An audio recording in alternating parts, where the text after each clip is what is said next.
Good morning to all of you. Today we are starting our chapter number 7, that is the p block element, and topic for today is sulfur dioxide, that is SO2, its preparation, properties and uses. अगर हम सबसे पहले बात करें तो laboratory preparation, इससे पहले आपने जो ओजोन थी उसकी प्रिपरेशन, प्रॉपर्टीज और यूजेस किए थे.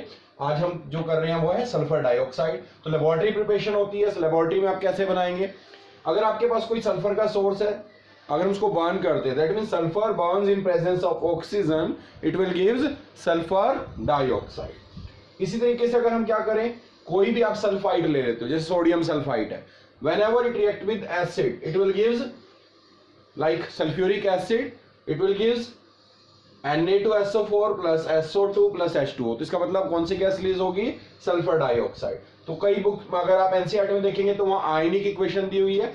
आयनिक में यहाँ पर इंस्टेड ऑफ Na2SO3 उसमें SO3-2 लिया हुआ है, जैसे कि आपको क्लास 11th याद होगी जिसमें हम आयनिक इक्वेशन यूज करते थे. तो आयनिक इक्वेशन में हम इसको SO3 नेगेटिव, इसको H पॉजिटिव ले लें तो आपको क्या मिलेगा? यहाँ पर SO4 negative, 2 negative plus SO2 plus H2O. तो हम इसको आयनिक इक्वेशन की फॉर्म में भी रिप्रेजेंट कर सकते हैं. यहाँ पर आपने नोट किया, इंपॉर्टेंट पॉइंट है, ध्यान से समझेंगे. Copper plus H2SO4 gives copper sulphate plus SO2 plus H2O. वैसे जनरली अगर हम बात करें, कॉपर जो है रिएक्टिविटी सीरीज में हाइड्रोजन से नीचे आता है तो वो रिएक्ट नहीं करता, लेकिन यहाँ पर हम जो कंसंट्रेटेड H2SO4 ले रहे हैं उसको साथ में हीट भी किया. That means hot and concentrated H2SO4 can react with copper and it will gives copper sulphate and it releases sulphur dioxide gas also. Next is industrial preparation. Industrial preparation की बात करते हैं तो आपने नोट किया होगा कि जो आपको याद हो क्लास 10th के अंदर भी थी, मेटलर्जी. तो मेटलर्जी में हम क्या करते थे, याद होगा आपको, एक रोस्टिंग प्रोसेस होती थी. रोस्टिंग में हम क्या करते थे, जो मेटल सल्फाइड है, when it is heated in presence of oxygen it will gives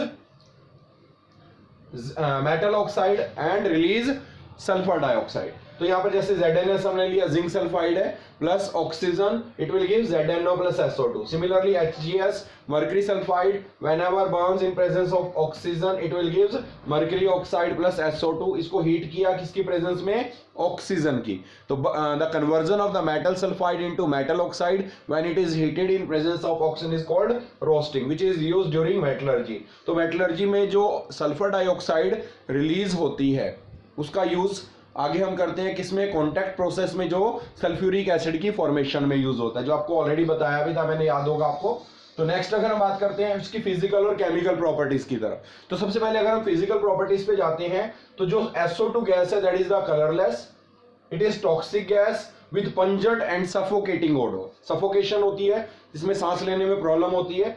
अगर हम बात करते हैं next, it is heavier than air. इसकी डेंसिटी क्या होती है? ज्यादा होती है. किससे? एयर से. हैवी होती है उससे. और it is readily soluble in water. Reason आपको ऑलरेडी पता है कि जो गैसेस वाटर के साथ रिएक्ट करेंगी तो उनकी सॉल्युबिलिटी ज्यादा होगी. दूसरा, जिसका क्रिटिकल टेम्परेचर ज्यादा होता है और जिस गैस की लिक्विफिकेशन इजी होती है वो गैसेस वाटर में सॉल्युबल ज्यादा होती है. नेक्स्ट पॉइंट भी आपको यहां से क्लियर होगा, easily liquefied at room temperature. तो इसको हम इजीली लिक्विफाई कर सकते हैं, जो आपको याद होगा क्लास 11th में आपने पढ़ा था, पॉजिटिव डेविएशन, नेगेटिव डेविएशन. तो जो गैसेस क्या दिखाती थी? Negative deviation. उन गैसेस की लिक्विफिकेशन इजी होती थी, तो ये भी कौन से दिखाएगी? Negative deviation. तो इसलिए इसकी लिक्विफिकेशन इजी है. अब आते हैं केमिकल प्रॉपर्टीज की तरफ. तो सबसे पहली केमिकल प्रॉपर्टी पे अगर आते हैं तो that is the acidic character. जैसे कि अगर हम SO2 गैस को वाटर में से पास करें, it will form sulphurous acid बोल सकते हैं, सल्फोनिक एसिड बोल सकते हैं. SO2 plus H2 gives H2SO3. तो ये एसिड है. अब कैसे पता चलेगा? अगर हम इसमें क्या डाल दें? Blue litmus. तो ब्लू लिटमस किस में कन्वर्ट हो जाएगा? रेड लिटमस के अंदर. तो that's why we can say its nature is acidic. And second point, acids are those which have the ability to neutralize bases. जो बेसिस को न्यूट्रलाइज कर दें, जैसे SO2 plus NaOH, it will gives Na2SO3 plus H2O. तो इसने base को क्या कर दिया? Neutralize. Next reaction which is similar to the reaction of carbon dioxide, that means reaction of SO2 is similar to the CO2. First, milkiness will appear when it is passed through lime water in limited amount, but milkiness will disappear. Why? Because of the formation of hydrogen sulphide. अगर हम यहाँ पर देखेंगे तो यहाँ पर आप note करेंगे SO2 plus CaOH twice gives CaSO3 plus H2O। आपको रिएक्शन याद होगी, जब हम क्या करते थे CO2 को लाइम वाटर से पास करते थे तो लाइम वाटर क्या हो जाता था, milky, due to the formation of insoluble calcium carbonate. तो ये भी हमारा इनसॉल्युबल कैल्शियम सल्फाइड है। क्या मिला? Calcium sulphide. तो इस केस में हमें कैल्शियम सल्फाइड मिला which is insoluble and its milkiness will appear, but on passing excess of SO2 it is converted into calcium hydrogen sulfide which is soluble। इसका aqua solution मिलेगा तो milkiness क्या हो गई? डिसअपियर। इसीलिए आपको ये याद रखना है इसकी रिएक्शन किससे मैच करती है? कार्बन डाइऑक्साइड से। तो कार्बन डाइऑक्साइड का नेचर भी क्या था? एसिडिक। जैसे SO2 की जगह पे यहाँ पे CO2 ले ले, CO2 plus H2O gives H2CO3 which is called carbonic acid. Similar अगर हम यहाँ पर ले CO2 प्लस NaOH तो क्या मिलता था? याद होगा आपको, that is Na2CO3 plus H2O। तो इसकी जो प्रॉपर्टीज हैं और रिएक्शंस हैं किससे मैच कर रही हैं? कार्बन डाइऑक्साइड से। इंपॉर्टेंट है, इसको नोट डाउन करेंगे। And next one is the second chemical reaction. अगर या केमिकल प्रॉपर्टी की बात करें तो कॉम्बिनेशन विद ऑक्सीजन। जो सल्फर डाइऑक्साइड है वो क्या करता है? फर्दर ऑक्सीजन के साथ कंबाइन होकर क्या बनाता है? Sulphur trioxide, which is also used in the formation of sulphuric acid which is called contact process. और कॉन्टैक्ट प्रोसेस आपकी सिलेबस में से कट हो गई है और ऑलरेडी वैसे मैंने आपको बताया भी था कि इसमें क्या करते हैं हम। फर्स्ट स्टेप होता है sulphur combine with oxygen give sulphur dioxide. Sulphur dioxide further combine होकर ऑक्सीजन के साथ क्या बनाती है? Sulphur trioxide. But this reaction is carried out in the presence of catalyst like platinum और वेनेडियम पेंटाऑक्साइड। जो सल्फर ट्राइऑक्साइड है उसमें हम क्या करेंगे? वाटर को ऐड करेंगे तो it will gives sulphuric acid. लेकिन हम ये स्टेप यूज ना करके हम क्या करते थे? सल्फ्यूरिक एसिड को ही पहले यूज करते थे, उससे आपको मिलता था ओलियम, और ओलियम को डिल्यूट करके हम क्या कर सकते हैं? सल्फ्यूरिक एसिड बना सकते हैं, जिससे हमें जो डिजायर्ड कंसंट्रेशन है वो मिल जाती है। लेकिन अगर हम वाटर से उसको क्या करेंगे? रिएक्ट करवाएंगे SO3 plus water, then it will gives only us the dilute sulfuric acid but not concentrated sulfuric acid of desired concentration। तो ये स्टेप आपको बताया हुआ है ऑलरेडी। आपको इसमें जो मेनली है प्रिपरेशन कट हो चुकी है, इसलिए आपको मेन ऊपर से पॉइंट्स बता दिए जो आपको ध्यान रखनी है। नेक्स्ट अगर हम बात करें कॉम्बिनेशन विद हेलोजन। हेलोजन के साथ कंबाइन होके that is SO2 combine with Cl2 it will give sulphurous chloride. Sulphuryl chloride जो आपको मिलेगा। नेक्स्ट है कॉम्बिनेशन विद H2S। तो हाइड्रोजन सल्फाइड के साथ भी रिएक्ट करने के बाद क्या देता है? SO2 react with H2S it will gives water plus sulphur. तो इसका मतलब अगर हम यहां देखें तो ये क्या कर रहा है? इसको -2 से 0 में लेके जा रहा है। इसका मतलब हुआ क्या? ऑक्सीडेशन। तो यहां पर ये क्या कर रहा है? It act as a reducing agent also. तो यहां पर नेक्स्ट पॉइंट हमारा यही है कि जो हमारी SO2 गैस है ये कैसे बिहेव कर रही है? As a reducing agent. Only in presence of water it act as a reducing agent. तो यहां पर हम रिएक्शन को देख सकते हैं, it act as reducing agent, जिसमें हम क्या कहते हैं? Fe3 positive. तो यहां हम क्या लिख सकते हैं? फेरस और फेरिक में आपको डिफरेंस पता होना चाहिए। जब आयरन 3 में होता है तो फेरिक वर्ड यूज करते हैं, this is ferric sulphate. Ferric sulphate. अगर आपको मैंने पहले भी बताया था कि हम यहाँ जो इक्वेशन ले रहे हैं वो आयनिक इक्वेशन। अगर आप कंप्लीट इक्वेशन लेना चाहते हैं तो कंप्लीट इक्वेशन भी लिख सकते हैं, that is ferric sulphate. According to the formula क्या आना चाहिए? आयरन की वैलेंसी 3 है, सल्फेट की 2 है, तो आप लिख सकते हैं उसको भी। Plus SO2 plus water. तो सल्फर डाइऑक्साइड खुद क्या होगा यहाँ पर? ऑक्सीडाइज। किसमें? SO2 is converted into SO4 negative, और ये क्या करेगा? Fe3 प्लस को रिड्यूस कर देगा किसमें? Fe2 प्लस में।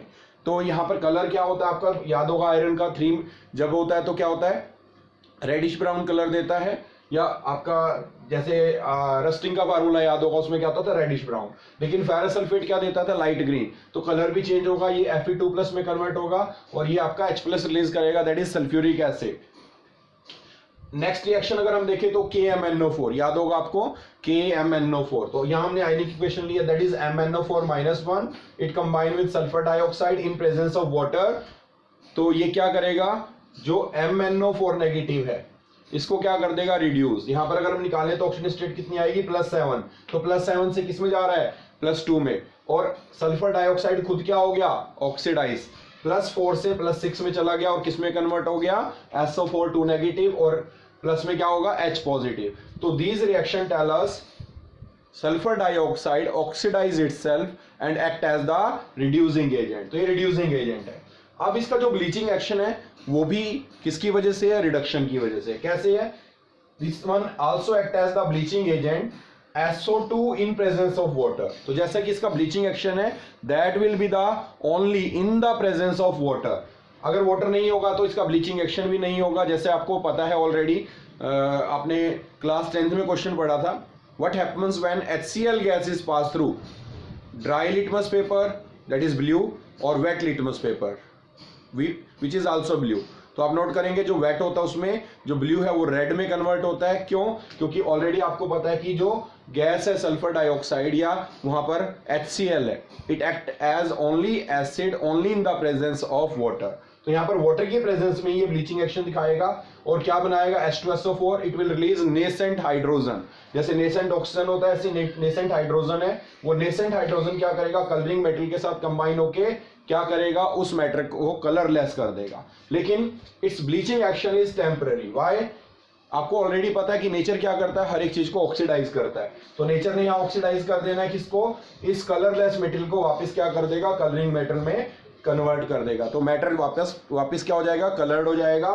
तो that's why we can say its bleaching action is temporary but not permanent. Next one, अगर हम यूज की बात करते हैं तो जो यूज है फर्स्ट तो बताया था सल्फ्यूरिक एसिड की फॉर्मेशन में करते हैं। इसके अलावा sodium hydrogen sulphide, calcium hydrogen sulphide, और ये जो हाइड्रोजन सल्फाइड हम बना रहे हैं these are also used as preservatives. जो प्रिजर्वेटिव होते हैं जैसे पिकल्स हो गए, सॉस हो गई, तो इनको प्रिजर्व करने के लिए उनका लाइफ जो स्टोरेज लाइफ है उसको बढ़ाने के लिए हम इनको यूज करते हैं as a preservative. It is also used in refining of petroleum and sugar. Petroleum sugar की रिफाइनिंग में ब्लीचिंग जो होती है किसके लिए, delicate article such as wool, silk etcetera, उनको ब्लीच करने में used as a disinfectant and germicide. इसके अंदर एक प्रॉपर्टी होती है, ये जर्म्स और जो बैक्टीरिया होते हैं उनको किल कर सकता है। That's why it will show the germicides property और it is also used as a disinfectant. Next one, liquid SO2 used as the preservative. इसको प्रिजर्वेटिव यूज करते हैं और it is also used as a solvent for some organic compounds. Note down करेंगे इसको। And next one is the oxo acid of the sulphur. Sulphur के अगर हम बात करें ऑक्सो एसिड की तो कौन कौन से हैं, जैसे H2SO3 जिसको आप सल्फरस एसिड भी बोलते हैं, सल्फोनिक एसिड भी बोलते हैं। इसके अलावा सल्फ्यूरिक एसिड, ठीक है, H2SO5, H2S2O3, H2S2O6, H2S2O7, H2S2O8। तो इनके स्ट्रक्चर है मेनली। तो यहाँ पर आपका जो आपको फोकस करना है वो है स्ट्रक्चर। तो इनमें से मैक्सिमम चांस रहता है स्ट्रक्चर बनाना आ जाता है। Draw the structure of this one. तो सबसे पहले H2SO3 में देखेंगे तो यहाँ पर एक लोन पेयर आएगा और सल्फर ऑक्सीजन में क्या होगा, डबल बॉन्ड। एक डबल बॉन्ड होगा तो दो OH होंगे और इसको देखें तो इसकी बेसिसिटी कितनी होगी, 2, क्योंकि ये 2 H+ रिलीज कर सकता है। तो बेसिसिटी आपको ऑलरेडी पता है कि जितने वो H+ रिलीज करेगा वो that is called its basicity. अगर हम यहाँ पर देखें H2SO4 इज आल्सो डाइबेसिक, जिसकी आपकी प्रिपरेशन मैंने बोला था कट हो गई है। इसकी सिर्फ प्रॉपर्टी और यूजेस आपको करने हैं। उसके अलावा अगर हम यहाँ देखें तो सल्फर के साथ 2 ऑक्सीजन डबल बॉन्ड के साथ कंबाइन होंगे और 2 OH यहाँ पर अटैच होंगे और आपको जो ज्योमेट्री दिख रही है that is the tetrahedral arrangement. अगर हम यहाँ पर देखें तो H2S2O3 के अंदर यहाँ पर सल्फर में क्या रहेगा, डबल बॉन्ड और एक सल्फर ऑक्सीजन डबल बॉन्ड आएगा, 2 OH है। This one is again dibasic. अगर हम नेक्स्ट में देखें तो H2SO5, तो यहाँ पर अगर हम देखें तो एक सल्फर ऑक्सीजन के साथ है और एक OH बॉन्ड है। अगर आप चाहें तो इसको ऐसे भी दिखा सकते हैं और आप चाहें तो इसको ऐसे भी दिखा सकते हैं, OOH। तो इसमें H2SO5 का स्ट्रक्चर ये बनेगा, this is tribasic. Next one अगर हम यहाँ पर देखते हैं तो ये आपका है H2S2O6। तो इसमें सल्फर के साथ एक बॉन्ड बना हुआ है, ये टेट्राहेड्रल अरेंजमेंट है, ये भी टेट्राहेड्रल अरेंजमेंट है। 2 टेट्राहेड्रल अरेंजमेंट आपस में कंबाइन होंगे and this one is again dibasic, क्योंकि यहाँ पर 2 आपके क्या होंगे, सल्फर के साथ ऑक्सीजन, 2 यहाँ पर सेम, यहाँ पर भी 2 सल्फर के साथ ऑक्सीजन डबल बॉन्ड के साथ, 2 सल्फर के साथ ऑक्सीजन डबल बॉन्ड के साथ। This one is dibasic. अगर हम इसको देखें तो this one is again dibasic. तो इसमें भी अगर हम देखें तो this is the formula of H2S2O8। तो आप काउंट कर सकते हैं, 2 हाइड्रोजन है, 2 सल्फर है और 8 ऑक्सीजन है। तो इन स्ट्रक्चर्स को अच्छे से आपने प्रैक्टिस करनी है। Next one is the properties of the sulphuric acid. तो यहाँ पर हमने मेन जो प्रॉपर्टीज और यूजेस करने हैं सल्फ्यूरिक एसिड के, और इसकी प्रिपरेशन मैंने बताया था आपकी ऑलरेडी कट हो चुकी है, लेकिन फिर भी आपको करवा दी गई है। फिजिकल प्रॉपर्टीज में आए तो सबसे पहले this one is when pure it is colourless, dense viscous liquid and which is also known as blue oil of vitriol। Second अगर हम बात करें स्ट्रॉन्ग एफिनिटी है towards water and dissolution process is exothermic. Already आप पहले पढ़ चुके हैं कि जब भी किसी एसिड को डिल्यूट करते हैं तो क्या होता है, उसमें हीट रिलीज होती है, और ये स्ट्रॉन्ग एसिड है तो इसका मतलब इसमें हीट ज्यादा रिलीज होगी। Next high melting and boiling point, why, because of the presence of hydrogen bonding. Fourth one highly corrosive and produces burn on the skin. तो तभी आपको बोलते हैं जब भी कंसंट्रेटेड एसिड को यूज करते हैं तो बहुत केयरफुली यूज करना है, क्योंकि कोरोसिव भी है और स्किन को बर्न कर सकता है। अब आते हैं केमिकल प्रॉपर्टीज की तरफ। तो केमिकल प्रॉपर्टीज में देखें तो इसका जो फर्स्ट पॉइंट आता है दैट इज एसिडिक नेचर। तो ये एक एसिड है तो एसिडिक नेचर शो करेगा, और this one is dibasic, तो ये 2 प्रोटॉन रिलीज करता है, that is H2SO4 gives H positive plus HSO4 negative. तो इसके लिए हम जो फर्स्ट एसिड डिसोसिएशन कांस्टेंट लेते हैं इसको हम Ka से रिप्रेजेंट करते हैं, तो Ka1 represent the first acid dissociation constant which is very large. अब हम HSO4 में से एक प्रोटॉन और रिलीज करते हैं, that is H plus SO4 negative which is the second acid dissociation constant Ka2 whose value is 1.2 into 10⁻², जो कि बहुत कम है। और Ka1 क्या है, नियरली अगर हम बात करें तो 10 के आसपास इसकी वैल्यू, जो बहुत ज्यादा है किसके कंपैरिजन में है, Ka2 के। तो Ka1 is very very larger than that of Ka2। इसका मतलब फर्स्ट प्रोटॉन ये बहुत कन्वीनियंटली रिलीज करता है, दूसरा थोड़ा सा मुश्किल से करता है। तो इसलिए 2 तरह की रिएक्शन दिखाता है। पहली रिएक्शन अगर हम यहाँ पर चेक करते हैं NaOH को H2SO4 के साथ, it will form hydrogen sulphate, और दूसरी रिएक्शन में देखें तो इट विल फॉर्म सल्फेट। तो it will show 2 type of reaction depending upon how many protons it is releasing. और इसमें एक क्वेश्चन और इंपॉर्टेंट आता है कि फर्स्ट प्रोटॉन ये कन्वीनियंटली क्यों रिलीज करता है, क्योंकि अगर हम यहाँ पर देखते हैं तो H2SO4 न्यूट्रल है, तो न्यूट्रल में से एक प्रोटॉन निकालना इजी है, लेकिन सेकंड में अगर हम देखें तो इस पे जो चार्ज आ गया, उस चार्ज की वजह से जो सेकंड प्रोटॉन है it will not release conveniently. तो इसीलिए Ka1 is very very larger than that of Ka2। अब नेक्स्ट आपने रिएक्शंस ऑलरेडी की हुई हैं। Metal whenever react with acid it will form metal sulphate, और क्या करेगा, प्लस में हाइड्रोजन गैस रिलीज करेगा। सॉरी, यहां पर क्या आएगा, हाइड्रोजन गैस। अगर हम मेटल ऑक्साइड को लेते हैं तो metal oxide when react with sulphuric acid it will form metal sulphate plus water. और अगर हम नेक्स्ट प्रॉपर्टी की बात करें, ऑलरेडी आपने किया हुआ है, that means it act as the dehydrating agent. क्यों, उसके पीछे रीजन क्या है, because of the strong affinity towards water. तो ये किसी भी चीज में से वाटर निकाल सकता है। याद होगा स्टेरिफिकेशन रिएक्शन, जिसमें हम क्या लेते थे, अल्कोहल और जो उसमें एसिटिक एसिड, उन दोनों को कंबाइन करते थे, इथेनोइक एसिड वर्ड यूज करते थे वहां, तो दोनों को कंबाइन करके कंसंट्रेटेड डालते थे, तो उसमें स्वीट स्मेलिंग कंपाउंड मिलता था एस्टर। अगर हम यहां पर क्या करते हैं, C12H22O11, शुगर में अगर हम क्या डाल दें, कंसंट्रेटेड H2SO4, तो it is converted into carbon and this process called charring of the sugar. तो शुगर में चेयरिंग का मतलब है कार्बन में कन्वर्ट हो जाएगा, और ये 11 मॉलिक्यूल जो वाटर के हैं ये किस में चले जाएंगे, एसिड के अंदर। क्यों, क्योंकि उसकी एफिनिटी बहुत ज्यादा है टुवर्ड्स वाटर। तो किसी भी चीज में से वाटर को अगर आप निकाल देते हो तो उसको क्या बोलते हैं, डिहाइड्रेशन। तो this one is act as dehydrating agent. Next one, it also act as oxidising agent. तो ये क्या कर सकता है, रिएक्शंस में जो ऑक्सीडेशन की प्रोसेस को क्या करता है, हेल्प करता है, और it act as oxidising agent. जैसे कॉपर है, कॉपर में मैंने H2SO4 डाला, it will converted into copper sulphate. तो SO4 नेगेटिव खुद क्या हो गया, किसमें कन्वर्ट हो गया, SO2 में, तो रिड्यूस हो गया, और कॉपर को ऑक्सीडाइज करके क्या बना दिया, कॉपर सल्फेट। तो यहां पर कॉपर 0 में, यहां किसमें है, +2 में है। सिमिलरली सल्फर को कन्वर्ट करके किसमें कन्वर्ट करेगा, SO2 में, तो ऑक्सीडाइज कर दिया सल्फर को। ऐसे कार्बन को भी ऑक्सीडाइज करेगा, that's why it act as oxidising agent. Note down करेंगे इसको। Next one is the uses of sulphuric acid. अगर हम यहाँ पर देखें तो कहाँ यूज करते हैं, फर्टिलाइजर्स में यूज करते हैं। फर्टिलाइजर की जो इंडस्ट्री है उसमें यूज होते हैं, पेट्रोलियम रिफाइनिंग में, डाइज, ड्रग्स, पेंट्स, और इसके अलावा मेटलर्जी में, और डिहाइड्रेटिंग एजेंट किसी में से वाटर रिमूव करना है तो। नेक्स्ट, स्टोरेज बैटरी जो घरों में हम यूज करते हैं, लेड स्टोरेज बैटरी, और as a laboratory reagent. And this one is also known as the king of the chemicals. Sulphuric acid को क्या बोलते हैं, किंग ऑफ द केमिकल्स, क्योंकि किसी भी कंट्री की जो ग्रोथ है वो किस पे डिपेंड करती है, how much sulphuric acid a country is producing और कंज्यूमिंग। तो किसी भी कंट्री की ग्रोथ किस पे डिपेंड करेगी, कितना एसिड वो बना रहा है और कितना वो कंज्यूम कर रहा है। तो कोई कंट्री अगर ग्रो कर रही है तो उसमें ज़्यादा एसिड बनेगा, ज़्यादा यूज़ होगा। जैसे घरों में बैटरी हम यूज़ करते हैं तो उसमें सल्फ्यूरिक एसिड होता है, तो आप अगर घर बनाओगे नया या गाड़ी लोगे तो उसमें क्या होगा, जो बैटरी होती है उसमें क्या होता है, सल्फ्यूरिक एसिड। इसके अलावा फर्टिलाइजर्स, अगर खेतों में हम जो फर्टिलाइज़र यूज़ कर रहे हैं वो प्रोडक्शन ज़्यादा होगी तो इस तरीके से हम क्या कर सकते हैं, जो इनके यूजेस हैं उनको अच्छे से करेंगे। और इनके जो स्ट्रक्चर्स बताए थे आपको, सल्फ्यूरिक एसिड, H2SO3, उन सभी के स्ट्रक्चर्स के मैक्सिमम चांसेस रहते हैं वहाँ पर एग्जाम में आने के, तो उनकी प्रैक्टिस करनी है आपने। और इससे रिलेटेड जो भी NCERT के क्वेश्चन है, इन टेक्स्ट एक्सरसाइज है, वो सारे आपने ट्राई करने हैं।